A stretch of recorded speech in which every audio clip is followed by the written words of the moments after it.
Story 1. In college, I took a hard news, soft news journalism class where one of the assignments was to write an obituary for one of my grandparents.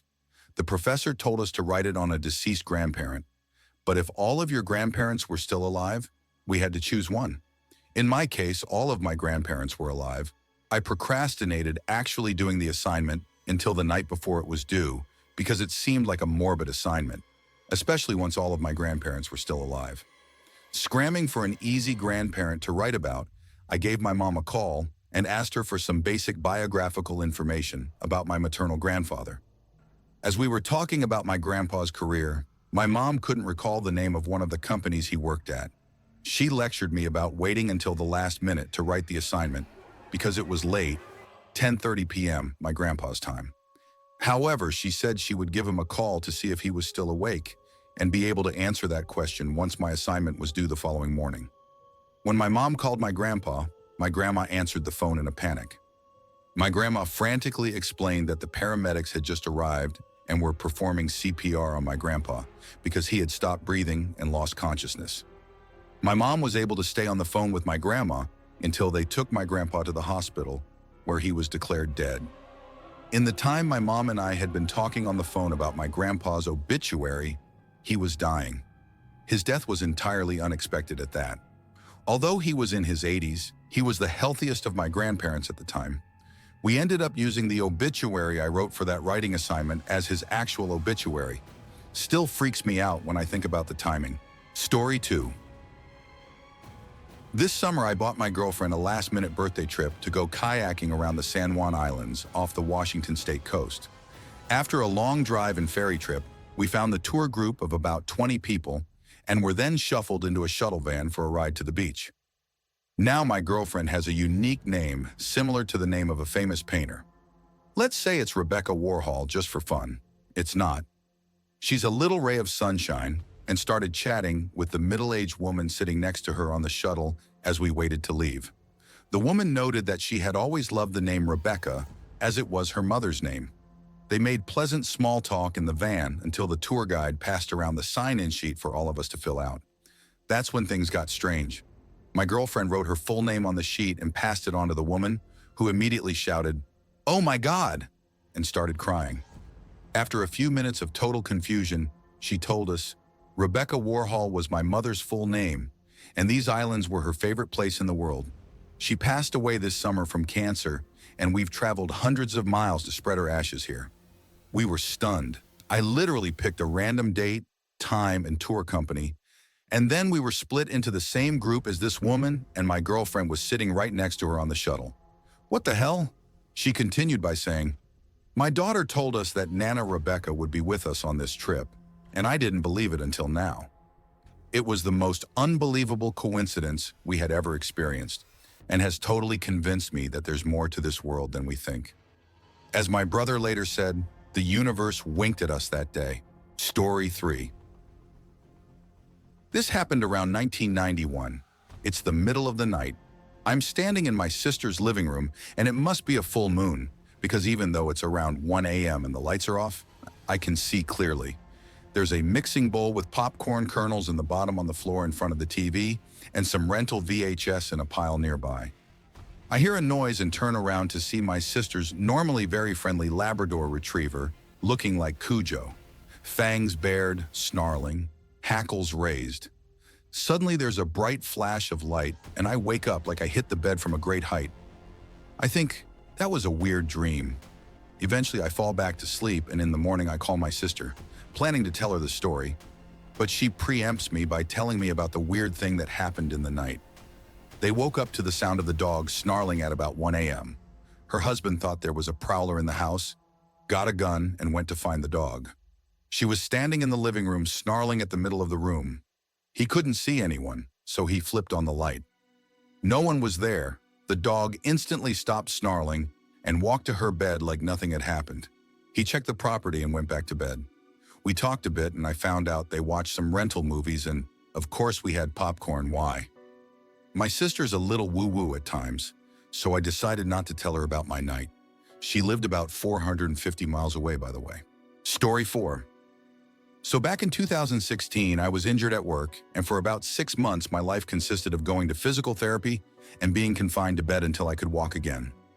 With that in mind, I had a lot of time to read books. One of the books that I was reading was Ex-Heroes by Peter Clines.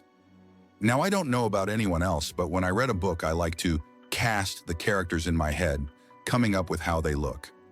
One of the minor characters in this book was named Ilya, and because I know someone named Ilya, and because the book is set in Los Angeles where I live, the Ilya in the book became the Ilya that I knew in my imagination.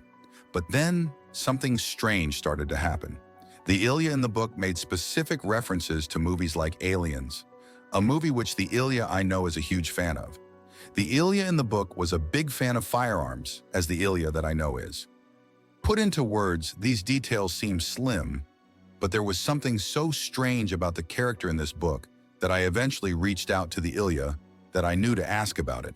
Turns out that Ilya knows the author, Peter Clines, who had put him in the book.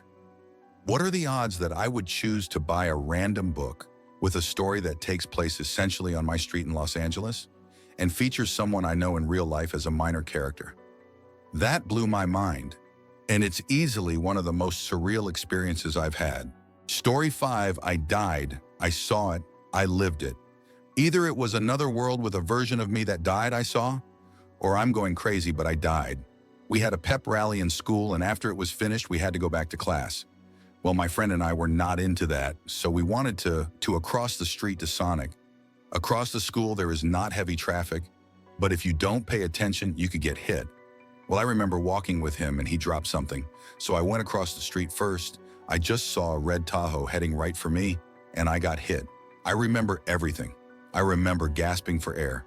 I remember waking up and sleeping again. Then nothing. All of a sudden, I was back in the stadium again, and the exact same words came out of the principal's mouth. My friend wanted to go get Sonic, but I was freaking out, was asking him everything. I thought it had to be a dream, so I went with him just to see what would happen. He dropped his stuff again, and I waited. To my horror, that same red Tahoe showed up. I told him that I'm going back to school. I ain't dying again. I can still see the other version of me on that street, just messed up, not even moving. Story 6, I've got several kids and night terrors are always a bit freaky, but once you know it's normal and what it's like, you kind of get used to it. But my middle child had something happen a couple years ago that didn't seem like it could be a night terror. He's almost 5 now and has been pretty advanced in academics for a while. Somehow learned how to read the names of numbers and colors and such, and I accidentally found out one day when I caught him reading what I had written. He came into my room very upset one night. Night terror, except he was fully awake. I know they can seem like they're awake, but they're not. But I had him doing math. 3 plus 2 is? 5. Asking very high-level questions about things. He seemed fully alert and aware, but he was seeing something my wife and I could not see, something threatening and scary. The fly was going to get him. He shrieked ear-piercing screeches, consistently turning away and back to the doorway into my master bath, where he saw this thing that was invisible to me. This happened for a few nights too. I could only reassure him that he was okay, and nothing was there, and we would protect him. You're okay, I'd tell him. He always darted down the hallway between his room and mine for a few days after this, reassuring himself by saying, I'm okay, as he ran. Poor thing. Freaked my wife and me out completely. Story 7. I once clocked out of work at 6 p.m., like I always did at the time, and began my hour-long train ride home. After I had found a seat, I went to sleep and woke up just before my station. From the station, it is a short bus journey, 10-15 minutes to reach home. During the entire journey, I didn't use my phone, and I don't wear a watch, so I didn't really notice the time anywhere. When I reached home, my family surprised me with, "You're home early, everything all right?" I look at the wall clock and it is about to be 6 p.m. I was too shocked to understand what happened. Checked other watches, cell phones, etc., and the time is absolutely right. A few days later, the admin emailed us the timesheets for the month, times clocking in and out, and every single days for me was around the same 6 p.m. So it certainly wasn't me having left work earlier. To this date, I haven't figured out how I gained between 60-90 minutes that day. The most common theory seems to be the DST, and I have considered it before. The problem is that it should work for both time in and time out, and if I remember, the time in was the same as always, and I didn't leave my home early for work. If I remember right, it also wasn't a Monday, which is when the clock reset effects come through at work, despite the changes going in on Sunday. Story 8, I had just pulled into the parking lot of where I worked and was walking towards the building. It was like 3 in the afternoon, broad daylight. All of a sudden, I heard an ambulance's siren start sounding. Naturally, I looked down the road to try and see the ambulance. I see it approaching and decided to watch it for a bit. It was quickly getting closer, and it was about to pass right by me. However, there was a large SUV waiting to turn out of the parking lot and onto the road, blocking a few meters of the road from my view. The ambulance passed behind the SUV, probably about 50 feet away from me at most, and I vividly remember the siren becoming completely silent in that instant. The ambulance had vanished entirely as it passed behind that SUV. I was so confused. The road did not have many cars on it at the time, and it was broad daylight. I did a triple take and made sure that I didn't just miss it. I had a clear view of the road going both directions, and there was no more ambulance to be seen. No more siren either. I walked up and down the road, trying to find it for a solid minute. But nope, it was gone. I was well rested, not on drugs, and I didn't have a history of hallucinations. It seems dismissible, but I was completely aware of what happened, and I can't explain it to this day. Story 9. Well, my story is a bit creepy because I lost myself. This was like 7 years ago when I was still in high school. It was a normal day. All classes went well till the math class began. The teacher was explaining the lesson and how it was related to the previous lesson we had the previous day. Everything the teacher was explaining was new to me and never heard before, so I was like, yeah, sure, I wasn't paying attention again during that class. So I opened my notebook to check what I wrote about that class. I always write everything discussed during math class because I sucked at math, and my dad was strict about it, which got my teacher to be strict also with me. And found nothing about the previous class. I asked my friend sitting next to me to give me his notebook to make sure. And I found like a whole new material from the last class that I've never seen before. So I started investigating after the class, going around asking my classmates this crazy question: was I here yesterday during the math class? And they were like, what? And I explained the whole thing to them, and apparently I was not there. I attended both classes before and after the math class and wrote everything of both classes in my notebook. But I have no memory where I was during the math class.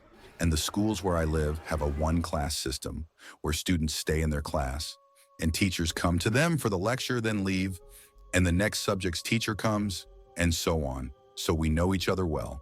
And everybody I asked said that I wasn't there during the math class. So yeah, I lost myself for approximately an hour. Story 10. This didn't happen to me, but to my mother and aunt when they were younger, and to this day is the creepiest thing I've ever heard. So one day when they were around 16 years old, they were alone in the house for a couple of hours while their mother was out working. I don't remember exactly which one of them noticed this, but one of them walked into the kitchen and was shocked to find that the stove had somehow been ripped open all the way into the oven. My mother described it as someone had stabbed the top of the oven, slashed it, and then pulled that slash open with their hands. Both of them saw it, and when I asked my aunt about this story, she gave me the same description. Also, this was definitely not a visual hallucination because they swear they reached with their hand from inside the oven to the top through the hole. They both swear they were sober at the time, and I believe them because they were raised in an extremely religious environment, so it's impossible they were drunk or high. When my grandmother got home, they naturally went to show her the slash, only to find it was completely gone. The stove was completely normal, and there was no sign of a hole ever being there. This experience is probably the only reason why I'm not completely skeptical about the supernatural. I've got other personal experiences of this sort, but they all can be explained rationally one way or another in a way that makes complete sense. But this story is way beyond me. Story 11, I was a young boy of 5 to 6, I think, maybe 7, at summer camp. The supervisors took the kids to a swimming pool, and we were all swimming there. One of the supervisors was throwing kids into the pool. We'd splash around, climb out, and get tossed in again, which was great fun. It was my turn to get thrown in, except I forgot to take a breath before I hit the water, and went under pretty deep. Now I was underwater and I really had to take a breath and was fighting the urge to breathe. I lost and inhaled. I swear to fucking God, I'm not making this up, but I somehow breathed air. I felt calmer and my lungs and body relaxed, just like I had taken a gulp of fresh air. I swam around underwater for a bit, just because it was so weird. But then I had the thought that maybe I shouldn't test or take for granted this thing that just happened. I should just count my blessings, so I went up and surfaced. The rest of the day was normal, and I never told anybody. I should mention that as a very young child, age 2-4, that I hallucinated a few times. Once I was walking down a hall in my house, and I started floating in midair. If I thought about it or questioned it, I'd start sinking. But if I just relaxed and accepted it, I could float again. That only happened to me once, but I would have dreams where the same dynamic would happen for many years. Those stopped around the time I hit puberty, I think. Anyway, I don't know what happened that day in the pool. My first thought at the time was that it was another hallucination, but the part I don't understand is why I so desperately needed to breathe before the hallucination happened, and why I was so relaxed and calm and not panicky as if I had actually breathed afterward. I even stayed underwater for a bit. It was pretty surreal. Story 12. About 2 years ago, I was driving up a short hill in the overtaking lane. I was attempting to overtake a particularly slow car. I was going far too fast. I knew this, but was somehow fine with it. Then I had a burst of adrenaline and decided to accelerate even harder to overtake the car before the overtaking lane merged back into one lane. Sometimes I don't think I was successful. I think after I crested the hill, I was too abreast in the now single lane. A truck was in the opposite lane starting to come up to the hill, and I think I hit it on the right-hand side, the truck driver's left side, straight on at considerable speed. I remember looking at the truck and thinking I'm going to hit it, but feeling that that was okay. Everything is going to be fine. I think I saw the front of the truck hit and crumple the left side of my car, saw it come right up to my face then. For a second, nothing but black. A moment later, I was parked by a small factory-type building about half a mile down the road. I remember my skin feeling prickly and tingly, and I felt the adrenaline whoosh out of my body. I cut my journey short and just went home. Now, on occasion, things just feel left of center. The world just feels a little more gray and cold, and I mean that literally and figuratively. My family and friends seem absolutely the same, and I'm very happy in my life, but some things in the world just seem off. This seems ridiculous to say, but sometimes I'll be in a place and I'll get an odd, uncomfortable feeling, and then the place seems to flash to warmth and sunlight and happiness. It then goes back to this slightly off, grayer place. I see the same physical place, but for a while, it seems much more beautiful. I'll read an article or listen to the radio, and I'll think that that's not how it's supposed to be. So I'll Google it, and sure enough, I was wrong. It's not all the time, and it doesn't worry me. As I said, my personal life is the same, and I'm happy. It's the outside world that sometimes feels so off and so wrong. Story 13. I lived in a shared house while at university, and it was a freaking odd place. Things would go missing in plain sight and then reappear moments later. Not just small things like lighters, but big things, jackets, plates, textbooks. We got so used to it that we ended up accepting it. Everyone would leave the room for a minute, and when you came back in, whatever was missing would be right back wherever it last was. The living room had a sliding door that gave access to the hallway. We were poor students, so all the radiators in the hallways were always turned off, and we only heated the bedrooms and communal lounge, so that door was always closed. Most nights the door would have a good rattle. We were all inner city kids and just put it down to passing buses, until someone pointed out that we were out, that we lived on a residential street, no buses, no trucks, and the underground tube trains came nowhere near the place. The neighbors came around one evening and very politely asked us to stop banging up and down the stairs late at night. That caused an uncomfortable moment when we apologized, but mentioned we thought it was them banging up their staircase. The weirdest moment was me in bed one night sleeping, waiting for my girlfriend to get back from a night out with her girlfriends. The bedroom door opened and I felt the bed bow as she climbed in. I could feel the warmth of someone beside me, but it didn't feel like I rolled over and there was no one there. By this time, you just accepted weird stuff happened. It never felt threatening. I am a scientist and an atheist. I don't believe in weird shit, but something was fucking wrong in that house. I sometimes wonder if it was something to do with my girlfriend then A. She was named after an elder sibling who died young before A was born. At times she was capable of the weirdest shit. I had long hair back then, and the part of London we lived in still had a culture of freak bashing. I remember someone starting to pick a fight with me in the pub one night. He pinned me against a wall and got in a few solid punches when A stopped him in his tracks with a calm statement along the lines of, "Listen, I know your mother left you when you were 6 and your grandmother brought you up. I know she died last month and you are angry, but this isn't going to make you feel better. She loved you. She wouldn't want you to be like this." Thanks for watching. Don't leave before leaving a like to this video. Also hit the subscribe button to support my work. And as always, have a horrific nightmare, my dear.